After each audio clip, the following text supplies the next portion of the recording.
सीखने की प्रक्रिया की शुरुआत करते हैं। आज का सेशन आप लोगों के लिए बहुत ज़रूरी होने वाला है।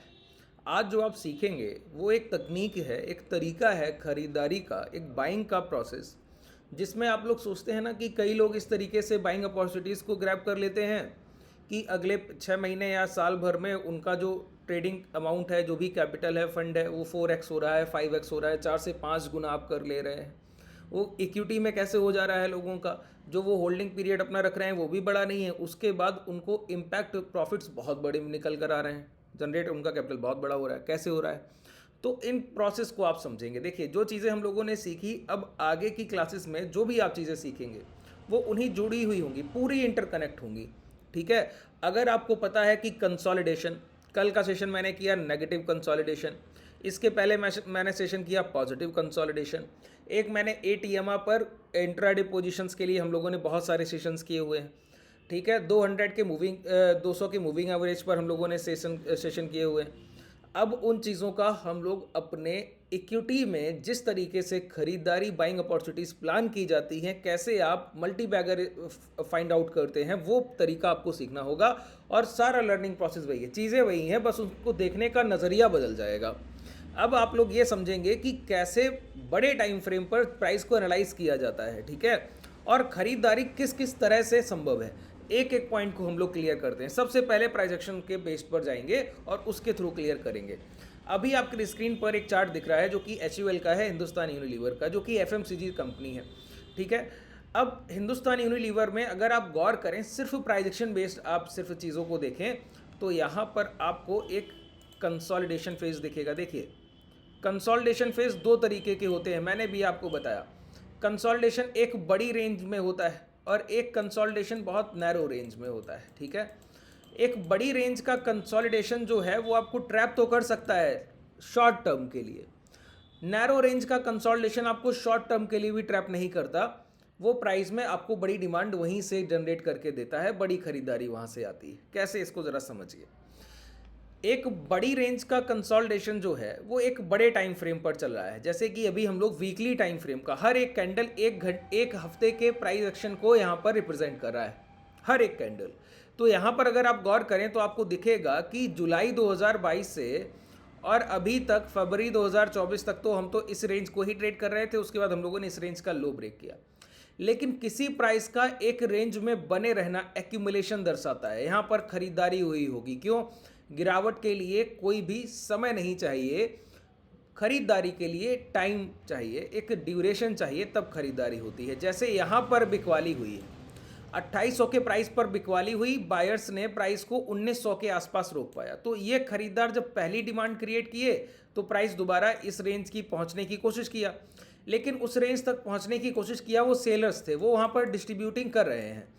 अब निचले स्तर के खरीदार ही इस रेंज में भी एक अपनी खरीदारी कर रहे हैं, तो ये है तो एक्यूमुलेशन ही। तो जब भी प्राइस में इस तरीके का एक्यूमुलेशन दिखेगा, एक बड़ी रेंज का एक्यूमुलेशन, अच्छा बड़ी रेंज क्यों बोल रहा हूँ, इस रेंज का हाई है 2760 और लो है 2400 के आसपास, तो नियर अबाउट 400 पॉइंट की रेंज है ये। एक 400 पॉइंट का रेंज बाइंग रेंज एक बड़ा रेंज होता है। अच्छा, आप पूछिए कि सिर्फ इतना ही खरीदारी हुई है क्या? नहीं, सबसे पहली डिमांड यहाँ क्रिएट हुई, यही बायर्स जब प्राइस नियर बाई रेजिस्टेंस पहुँचने लगा तो इस सेलिंग को काटने के लिए ऊपरी स्तर पर भी खरीदारी कर रहे हैं। तो खरीदारी सिर्फ इस स्तर पे नहीं हुई, खरीदारी का बेस पॉइंट ये है, 1900 के आसपास से खरीदारी की शुरुआत हुई और 1900 से लेकर 2700 इस पूरी रेंज में खरीदारी हुई। देखिए, एक एक पॉइंट को पकड़ते चलेंगे ना तो आपको समझ आएगा कि कैसे प्राइस को आप देखते हैं, वो प्रोसेस क्या है। इस प्रोसेस से जुड़िए। चार्ट आपके लिए HUL का चार्ट ज़रूरी नहीं है, ये तो आपके लिए बाइंग अपॉर्चुनिटी है, मैं बोल रहा हूँ तो भी आप खरीद लेंगे। लेकिन ऐसी जब आप अपनी तरफ से कुछ अपॉर्चुनिटीज़ ढूंढेंगे और उन पे ट्रेड करेंगे, ठीक है, तब आपको समझ आएगा कि ये कितना बेहतरीन चीज़ें काम करती हैं। जितना मैं बता रहा हूँ, देखिए हर स्टॉक का अपना एक स्पेसिफिक प्राइजेक्शन होता है, सभी स्टॉक्स अपने चाल अलग अलग दर्शाते हैं। जैसे HUL की चाल अलग होगी, ठीक है, ITC की चाल अलग होगी, कोल इंडिया की चाल अलग होगी, ब्रिटानिया की चाल अलग होगी, प्राइजेक्शन अलग अलग होता है, उसी को मैंने कहा स्पेसिफिक होता है। तो हर जब भी, जैसे कि बैंक निफ्टी को जब आप ट्रेड करते हैं तो बैंक निफ्टी को ट्रेड करने के 2 मिनट के टाइम फ्रेम पर सबसे बेहतरीन तरीके हैं, और शेयर्स में आप 2 मिनट के टाइम फ्रेम पर जाएंगे तो अनलिक्विडिटी का इशू आएगा या फिर हाई लिक्विडिटी होगी, जैसे कि बजाज फिनसर्व हुआ। बजाज फिनसर्व को आप 2 मिनट के टाइम फ्रेम पर ट्रेड करिए और अपने रिजल्ट्स देख लीजिए। सबसे बेहतरीन कोई शेयर अगर इंट्राडे ट्रेडिंग के लिए इक्विटी में है तो वो बजाज फिनसर्व है। आप उसको ट्रेड ही नहीं करते हैं, आप लोग आईसीआईसीआई, एचडीएफसी और रिलायंस के पीछे हैं। हैवी वेटेज जो लोग लिक्विडिटी को ट्रेड कर रहे हैं, बड़ी अमाउंट वाले, बाकी तो और भी कम कर रहे हैं, वो तो स्मॉल कैप को ट्रेड कर रहे हैं, बड़ा परेशान है सर। जो स्टेबिलिटी चाहते हैं वो लार्ज कैप को ट्रेड कर रहा है, और लार्ज कैप में ये नहीं पता है किसको ट्रेड करना है। मैंने बताया बजाज फिनसर्व को ट्रेड कीजिए, इंट्राडे में करके देखिए और परिणाम बताइए, ठीक है। अब देखिए यहाँ पर ये कंसोलिडेशन रेंज एक बड़ी रेंज है, और एक रेंज का कंसोलिडेशन बायर का साइन है। तो मैंने आपको पहले भी बताया है, किसी भी रेंज में एक डीप कंसोलिडेशन हो जाए और उसके लो ब्रेक हो जाए तो कभी मत मानिएगा कि इस प्राइस में कोई डाउनवर्ड्स बड़ा मोमेंटम हो सकता है। प्राइस बहुत जल्दी लौटेगा और इसी रेंज में आकर इसके हाई ब्रेक करेगा। यहाँ पर ट्रेड द ट्रैप बनने की पूरी संभावना होती है, और लगभग 90% टाइम बनता है। ट्रेड द ट्रैप सभी को कल के सेशन में मैंने बताया है, नीचे डिस्क्रिप्शन में टेलीग्राम का लिंक है, उसको ओपन करके वहाँ ज्वाइन करके डायरेक्टली आप चैनल को विजिट कर सकते हैं, उस वीडियो को भी देख सकते हैं। देखिए ये ट्रैप कैसे बनता है कि एक प्राइस में आपने पहले खरीदारी की, फिर सेलर्स को आपने सेलिंग दिखाई लो ब्रेक करके, आप दोबारा उस रेंज में आ गए, तो ये ट्रेड द ट्रैप, ठीक है। तो अभी ये समझ आ रहा है ये प्राइस कि ये ट्रेड द ट्रैप की तरफ बढ़ रहा है। कैसे समझ आ रहा है बताइए। कोई प्राइस, अब आप सोचेंगे कि ये प्राइस यहाँ पहुंचा है, नहीं, आप अगर गौर करें तो आप HUL के प्राइस में आप देखेंगे कि हम लोगों ने नियर अबाउट, ये देखिए अक्टूबर 2019 में ये लो लगाए थे, ये हाई लगाए थे 2200 के, ठीक है। अभी जो लो हम लोग बनाकर गए हैं ना, वो हाई हम लोगों ने लगाए थे अक्टूबर 2019 में। अक्टूबर 2019 से लेकर अभी तक हम लोग सिर्फ एक करेक्शन मोड में हैं, जिसको टाइम वाइज करेक्शन कहते हैं, कि समय के हिसाब से कोई भी रिटर्न HUL ने किसी भी अपने इन्वेस्टर को नहीं दिया है, ठीक है, टाइम 2019 से 24 तक। अच्छा, 5 साल में कंपनी का ग्रोथ है, ठीक है, बहुत अच्छा ग्रोथ है, ऐसी बात नहीं है कोई भी। हाँ, जो लोग बोलते थे कि 75 और 80 का पी रेशियो होगा, वो नहीं है ना। जो बोलते थे कि FMCG सेक्टर में सारी कंपनीज का पी रेशियो 75 से 80, 100 के आसपास पहुंचेगा, इतना बड़ा ग्रोथ होगा, वो नहीं है। इसी वजह से ये कंसोलिडेशन देखने को मिला है, करेक्शन देखने को नहीं मिला है, ठीक है। अब देखिए HUL का जो सबसे बड़ी चीज है वो ये करेक्शन फेज ही है, बहुत ध्यान से सुनिएगा। प्राइस में HUL का अभी तक जो प्राइजेक्शन है वो इसी तरीके का है। प्राइस में एक करेक्शन आता है और करेक्शन के बाद एक रैली आती है, और करेक्शन हमेशा टाइम वाइज आता है। अब इस चीज को थोड़ा इंक्रीजिंग फॉर्म में देखते हैं, क्या बोल रहा हूं, बहुत ध्यान से समझिए। देखिए प्राइस का हिस्टोरिकल डेटा ही उसका फ्यूचर होता है, इस बात को हमेशा ध्यान रखिए।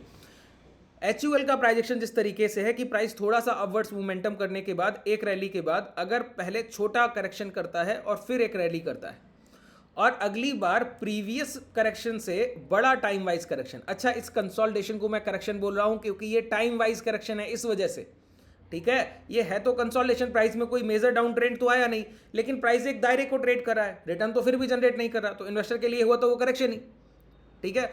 अब प्राइस में एक बड़े टाइम फ्रेम पर उसी समय एक बड़ा प्रीवियस टाइम से बड़ा करेक्शन हुआ, बड़ा समय लिया इस करेक्शन ने, कंसोलिडेशन फेज बनाया। इस बार की रैली प्रीवियस डिमांड से बड़ी होगी। अब अगली बार जब प्राइस चले और इससे बड़ा करेक्शन करे, मतलब टाइम वाइज और समय गुजारे, यहां पर 6 महीने लिया, यहां 1 साल, यहां 4 साल, तो अगर पहली बार में प्राइस ने डबल का रिटर्न दिया, अगली बार में 2.5x 2.5 गुना हो गया, इस बार ये प्राइस 4 गुना हो जाएगा, इस बार ये प्राइस 4 गुना हो जाएगा। बहुत जिम्मेदारी से बोल रहा हूँ, ध्यान से सुनिए। ऐसे इन्वेस्टमेंट हमारे ट्रेडर्स बहुत करते हैं, हम लोग साथ में खूब करते हैं। हम लोगों ने हीरो मोटो 2400-2500 की खरीदारी, ठीक है। BSE का जब प्राइस वाइज करेक्शन आया था, BSE का चार्ट आप लोगों ने देखा होगा, BSE का मैं आपको चार्ट दिखाऊं। BSE में जब प्राइस वाइज करेक्शन हुआ तो 500 के आसपास की हम लोगों ने खरीदारी की, और अभी भी उसी चीज़ को देखिए, कितना बेहतरीन बाइंग रेंज आपके लिए पहले से बना हुआ है सर, समझ लीजिए। देखिए ये प्राइस में एक रैली आई, 200 का शेयर सर, आप देखिए 1000 पहुंचा, और 1000 से करेक्शन मिला तो सबसे पहले 400 से जैसे ही प्राइस ने यहाँ से मूव ऑन करने की शुरुआत की, हम लोगों की यही 500 के आसपास की खरीदारी थी, जैसे ही ये ब्रेक हुआ। अब इस कैंडल पे ज़रा नज़र रखिए, जब करेक्शन खत्म होता है तो प्राइस के मोमेंटम की शुरुआत कैसे होती है।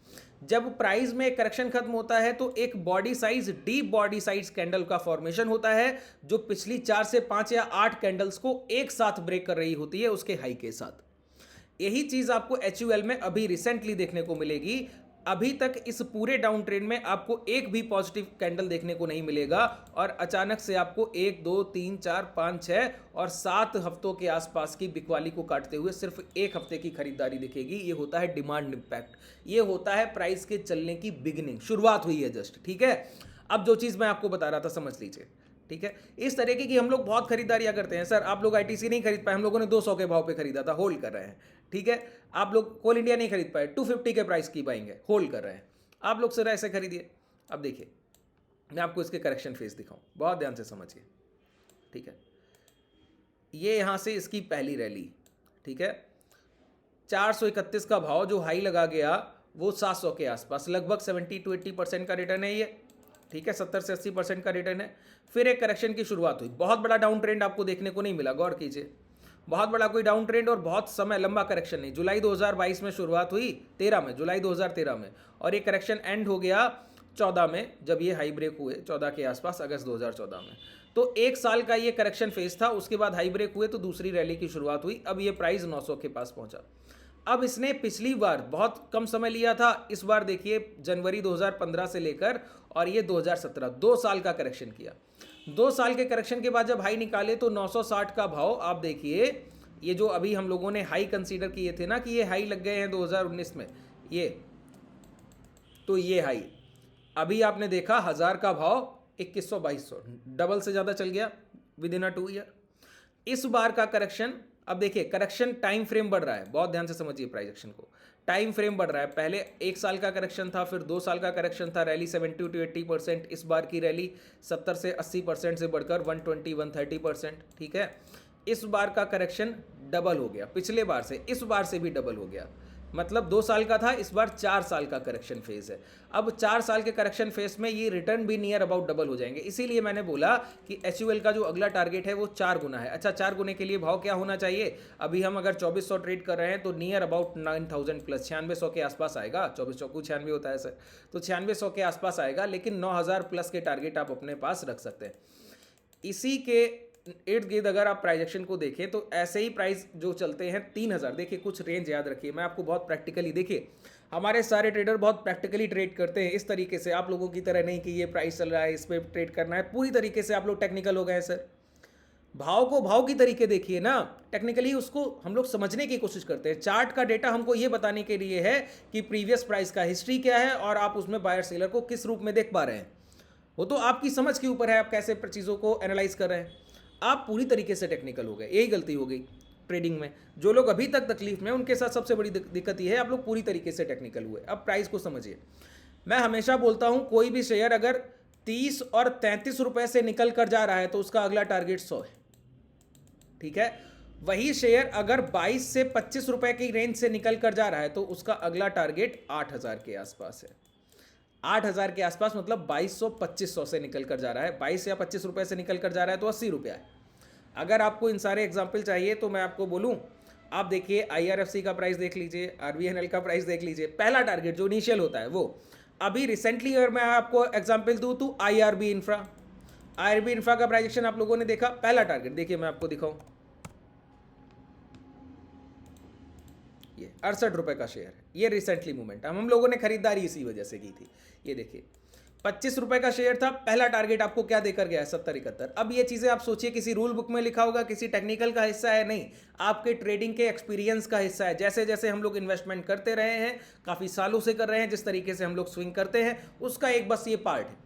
ठीक है, ये देखिए इस करेक्शन को देखकर, इस टाइम वाइज कंसोलिडेशन को देखकर हम लोगों ने यहाँ बाइंग किया था और ये अपने all time high monthly time frame पर भी इस तरीके से ब्रेक करने की कोशिश कर रहा था। ये देखिए प्राइजेक्शन, आप देखिए, ये मैंने क्या कहा, कोई भी बड़ा डीप कंसोलिडेशन फेज अगर वहां से गिरावट होती है तो वो रिकवरी करेगा ही करेगा, उसको समय दीजिए। बड़े टाइम फ्रेम का प्राइस था, 18 में लो ब्रेक किया, दोबारा लौट कर आया, ये देखिए ट्रेड द ट्रैप यहां पर बना हुआ है। इसी तरीके से ये हाई ब्रेक हुए और हम लोगों ने यहीं 25-26 पर पोजीशन बनाया और रिसेंटली अभी हम पोजीशन होल्ड कर रहे हैं। IRB को हम 100 के पहले तो कभी नहीं बेचने वाले, 100 के पहले कोई प्रॉफिट बुकिंग नहीं होगी और 100 के बाद भी होल्ड करेंगे। ठीक है, दूसरा आपको प्राइस देखना है, PNB को देख लीजिए, कितने ही मैं आपको ऐसे प्राइस दिखा दूंगा सर, आप बोलेंगे कि इस तरीके से प्राइस एक्शन इसी तरीके से चलता है सर, बस आप टेक्निकली हो गए हैं, ज़्यादा टेक्निकल पे बिलीव कर रहे हैं। देखिए ये कंसोलिडेशन फेज गया, प्राइस ने हाई ब्रेक किया, ये 43-44 का भाव, अभी 126 के आसपास हम लोग ये हाई लगाकर आए हैं, नियर अबाउट 140। ठीक है, अब ये क्या है, रेजिस्टेंस एरिया, यहाँ पे थोड़ा सा प्राइस पैनिक क्रिएट करेगा, दोबारा से इस लो से 98 से पहले प्राइस दोबारा घूमेगा